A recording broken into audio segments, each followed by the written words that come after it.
Mana sizga haqiqiy Matilda tortini retsepti. Faqat shu retsept bo'yicha pishiradigan bo'lasiz keyin. Eslatib o'tish mani vazifam. Bitta yo'likchani bosib qo'yib keyin videoni ko'ring, xursand bo'lardim. Birinchi bo'lib qiladigan ishimiz quruq masalani elektrdan o'tkazib olib, yaxshilab aralashtirib olamiz. Ustidan sut, o'simlik yog'i, tuxum, keyin esa shirinligingizga o'zgacha ta'm berib, yumshoqqina mayingina qilib beradigan Agro Bravo sariyog'larini eritib sovuramiz.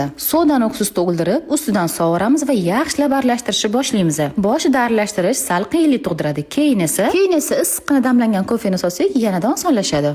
Bir xil massa qilib aralashtirib olamiz va teng uchga bo'lamiz. Men bir vaqt o'zida 3 ta qolipda pishirib oldim. Qaymoq, shakar hamda Agro Bravo sariyog'larini solib, eritishga gazga qo'yamiz. Yaxshilab aralashtiramiz, bir xil massa bo'lgandan keyin shokoladni ustiga solib eritib olamiz. Haqiqiy golland kakaosidan solib, elektrdan o'tkazib, yaxshilab bir xil massa bo'lgunigacha aralashtirib olamiz. Mana bu orada ko'rjlarim ham pishib chiqdi. Endi ustiga shapkasini olib tashlaymiz. Yarim soat davomida xolodilnikda sovib quyilgan kremimizni krem ko'rish holida taxlab chiqamiz. Xohishga ko'ra yasatib, kamida 2 soatga xolodilnikka qo'yib, keyin bemalol tanovul qilishingiz mumkin.